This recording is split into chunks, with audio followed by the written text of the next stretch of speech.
أعوذ بالله من الشيطان الرجيم بسم الله الرحمن الرحیم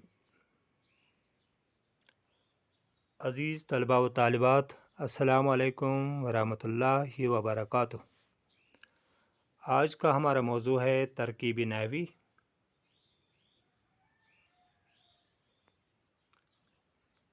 تو آتے ہیں پہلے فعل ناقص پر، جو ہم نے ابھی تک نہیں پڑھا ہے۔ فعل ناقص وہ فعل ہوتا ہے جو اکیلے فاعل کے ساتھ مل کر مکمل معنی نہیں دیتا ہے، بلکہ مطلب پورا کرنے کے لیے اور الفاظ لگانے کی ضرورت پڑتی ہے۔ یہ فعل ناقص ہے۔ فعل ناقص وہ فعل ہے جو عموماً اکیلے فاعل کے ساتھ مل کر مکمل معنی نہیں دیتا، فعل ناقص، بلکہ مطلب پورا کرنے کے لیے اور الفاظ لگانے کی ضرورت پڑتی ہے۔ یہ ہے فعل ناقص۔ اب دیکھتے ہیں کہ فعل ناقص ہیں کون کون سے الفاظ۔ تو بڑھتے ہیں آگے۔ فعل ناقص پر کون کون سے الفاظ ہیں؟ فعل ناقصہ جو ہیں، افعال ناقصہ، وہ ہیں ہیں، تھا، تھے، ہو گیا، بن گیا وغیرہ۔ یہ سبھی فعل ناقص ہیں۔ دوبارہ اور بتاتے ہیں، جو یہ فعل ناقص ہوتا ہے، یہ وہ فعل ہوتے ہیں جو کام کو ظاہر نہیں کرتے۔ پھر بتاتے ہیں، فعل ناقص وہ فعل ہوتے ہیں جو کام کو ظاہر نہیں کرتے۔ اب بڑھتے ہیں آگے۔ دھیان دینے کی ضرورت ہے۔ یہاں پر کچھ نقطے ہم نے لکھے ہیں کہ ترکیب نحوی کرتے وقت چند ضروری باتیں جو دھیان میں رکھنی پڑتی ہیں وہ ہیں، پہلا نقطہ ہے، جملے کا مطلب اور معنی اچھی طرح ذہن نشین کرنا پڑتا ہے۔ یعنی پہلے سمجھ میں آنا چاہیے کہ جملے کا مطلب اور معنی ہے کیا۔ دوسرا نقطہ ہے، اگر شعر ہو تو پہلے نثر میں بدلیے۔ کبھی کبھی ترکیب نحوی کے لیے شعر بھی آتے ہیں، تو شعر کو پہلے نثر میں بدلنا ہے۔ یہ تھا دوسرا نقطہ۔ اب آتے ہیں تیسرے نقطے پر۔ فعل کے لحاظ سے معلوم کرنا پڑتا ہے کہ یہ فعل ناقص ہے یا فعل تام۔ جملہ میں دیکھنا پڑتا ہے فعل کے لحاظ سے کہ یہ فعل ناقص ہے یا فعل تام۔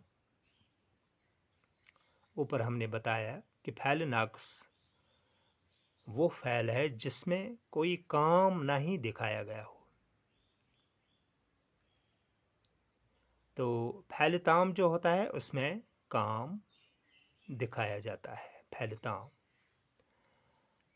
پڑھنا، لکھنا وغیرہ، یہ سب، کھیلنا کودنا، یہ فعل تام ہے۔ اگر فعل ناقص ہے تو جملہ اسمیہ کہلاتا ہے، اور اگر فعل تام ہے جملے میں فعل تام تو جملہ فعلیہ ہے۔ مثال سے آپ کو یہ سمجھ آئے گا، لیکن دھیان میں رکھیے گا یہ کہ فعل کے لحاظ سے معلوم کرنا پڑتا ہے کہ فعل ناقص ہے یا فعل تام۔ اب اگر آپ کو یہ سمجھ آ گیا کہ یہ فعل ناقص ہے یا فعل تام ہے تو آسان ہے پھر جملہ کو دیکھنے کی۔ جس میں فعل ناقص ہے وہ جملہ اسمیہ ہے، اور جس میں فعل تام ہے وہ جملہ فعلیہ ہے۔ چوتھے نقطے پر آتے ہیں، محذوف لفظ کو پورا کر۔ کبھی کبھی کچھ ایسے جملے دیے جاتے ہیں جن میں کچھ لفظ محذوف ہوتے ہیں، حذف کیے جاتے ہیں۔ جیسے مثال کے طور پر، کریم گھر میں ہے۔ ہونا یہ چاہیے کہ کریم گھر میں موجود ہے، یہ موجود جو لفظ ہے یہ حذف کیا گیا ہے، اس کو لکھنا پڑتا ہے، اس کو لکھنا پڑتا ہے دوبارہ ایسے ہی کہ کریم گھر میں موجود ہے، تو پھر اس کی ترکیب نحوی ہوتی ہے۔ پانچواں نقطہ ہے جملہ اسمیہ میں سب سے پہلے کیا دیکھنا پڑتا ہے؟ فعل ناقص دیکھنا پڑتا ہے، پھر مبتدا، پھر خبر اور آخر میں متعلقات لکھنے پڑتے ہیں۔ دوبارہ پھر بتاتے ہیں، جملہ اسمیہ میں پہلے فعل ناقص، پھر مبتدا، پھر خبر اور آخر میں متعلقات معلوم کر کے لکھنے پڑتے ہیں۔ جبکہ جملہ فعلیہ جو ہوتا ہے، جملہ فعلیہ میں پہلے فعل تام، جملہ اسمیہ پہلے، ادھر پہلے فعل ناقص، یہاں جملہ فعلیہ میں فعل تام، جملہ فعلیہ میں پہلے فعل تام، پھر فاعل، پھر مفعول اور آخر میں متعلقات فعل لکھے جاتے ہیں۔ اب کچھ مثالیں ہم دیں گے جملہ اسمیہ اور جملہ فعلیہ کی۔ ایک مثال ہے، ایسے ہی چھوٹے چھوٹے جملے آتے ہیں تمہارے ایگزام میں، جیسے یہ آیا ہے کسی ایگزام میں، یہ دونوں جملے، بشیر نادان ہے، وہاں پر آپ کو آپشن ہوتا ہے یا لکھو، ایک ہوتا ہے اسمیہ، جملہ اسمیہ، دوسرا ہوتا ہے جملہ فعلیہ۔ چلو یہ ضروری نہیں ہے، کبھی کبھی کوئی پیپر سیٹر جملہ فعلیہ کے یہ دونوں لگا سکتا ہے یا جملہ اسمیہ کے یہ دونوں لگا سکتا ہے، لیکن اکثر دیکھا جاتا ہے کہ ایک ہوتا ہے جملہ اسمیہ اور دوسرا ہوتا ہے جملہ فعلیہ۔ چلو، بشیر نادان ہے، یہ ایک جملہ ہے، اس میں پہلے دیکھنا ہے کہ بشیر نادان ہے، یہ یہاں پر کوئی کام نہیں دکھایا گیا ہے، خبر دی گئی ہے نادان ہے وہ، لیکن کام نہیں کرتا ہے وہ، تو یہ جملہ جو ہے یہ ہماری سمجھ میں آتا ہے اب کہ یہ اس میں کام نہیں ہے، اس لیے یہ جملہ اسمیہ ہے۔ تو جو اس میں ہے لاسٹ پر ہے، بشیر نادان ہے اس میں فعل ہے لیکن فعل ناقص ہے، کوئی فائدہ نہیں اس فعل کا، کام نہیں دکھاتا ہے، تو اس لیے ہے بن گیا فعل ناقص۔ تو بشیر جو ہے یہ ہے مبتدا، سبجیکٹ ہے، یہ ابتدا اسی سے ہوتی ہے، بشیر یہ مبتدا اور نادان جو یہ خبر ہے، نادان یہ خبر ہے، تو ہے بن گیا فعل ناقص، بشیر بن گیا مبتدا، نادان بن گیا خبر، تو یہ پورے کا پورا یہ جملہ اسمیہ خبریہ ہے، کیونکہ اس میں فعل ناقص ہے۔ اب آتے ہیں دوسرے جملے پر، عارف کتاب پڑھتا ہے، اس میں عارف جو ہے وہ کتاب پڑھتا ہے، پڑھنا جو ہے یہ ہے فعل، تو ہم یہ کہہ سکتے ہیں کہ یہ جملہ فعلیہ ہے، کیونکہ اس میں کام ہے، کام دکھایا گیا ہے نا، پڑھتا ہے یہ فعل تام ہے،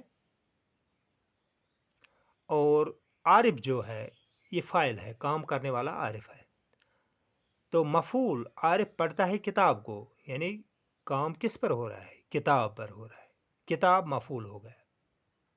دوبارہ آتے ہیں پھر، پڑھتا ہے یہ جو فعل تام، پڑھتا ہے یہ فعل تام، تو عارف یہ فاعل ہے، کام کرنے والا ہے، پڑھنے والا عارف ہے، تو یہ فاعل بن گیا، تو عارف فاعل، کتاب جو ہے اس میں یہ مفعول ہے، یعنی کام کس پر ہو رہا ہے؟ کتاب پر، تو یہ پورا سینٹینس یہ بن گیا اب جملہ فعلیہ۔ اب آتے ہیں تیسرے جملے پر، تیسرا جملہ ہے تمہارا چہرہ گلاب کی طرح کھلا ہوا ہے، تمہارا چہرہ گلاب کی طرح کھلا ہوا ہے۔ اس میں دیکھنا ہے کہ کوئی کام تو نہیں ہو رہا ہے، اس لیے یہ ضرور جملہ اسمیہ ہوگا۔ ہے جو ہے اس میں یہ ہے فعل ناقص، اوپر ہم نے پڑھا ہے فعل ناقص، اس میں آتا ہے یہ فعل ناقص۔ تمہارا یہ مضاف الیہ ہے، تمہارا چہرہ، تمہارا ہو گیا مضاف الیہ، چہرہ ہو گیا مضاف، دونوں بن گئے یہ مبتدا سبجیکٹ، تمہارا چہرہ۔ اب اس میں آتا ہے کھلا ہوا، کھلا ہوا ہے یہ خبر، کھلا ہوا ہے خبر۔ کیسے کھلا ہوا ہے؟ گلاب کی طرح، یہ خبر متعلق خبر۔ تو یہ پورے کا پورا جملہ اب جملہ اسمیہ خبریہ بن گیا۔ اب آتے ہیں چوتھی مثال ہے یہاں پر، ارسلان نے بازار سے ایک سائیکل خریدی۔ اس میں سائیکل خریدا جاتا ہے یعنی کام کیا جاتا ہے، تو خریدی یہ فعل تام ہے، ارسلان جو ہے یہ فاعل ہے، نے یہ علامت فاعل ہے، ارسلان نے یہ علامت فاعل ہے۔ اس کے بعد ایک اور یہاں پر ہے ایک سائیکل، یہ مرکب عددی میں آتا ہے، ایک عدد ہے گرامر کے لحاظ سے، اور سائیکل معدود ہے۔ ایک سائیکل یہ مرکب عددی ہے، تو ایک بن گیا عدد، سائیکل بن گیا معدود۔ تو اس کے بعد سے حرف جار ہے، اور بازار یہ مجرور ہے، بازار سے حرف جار سے ہے اس میں، اور بازار ہے مجرور۔ تو پورے کا پورا یہ جملہ یہ بن گیا جملہ فعلیہ۔ تو یہ تھی چند مثالیں ترکیب نحوی کی۔ تو آج کا یہ ویڈیو اختتام کو پہنچ رہا ہے، دیجیے اجازت، خدا حافظ۔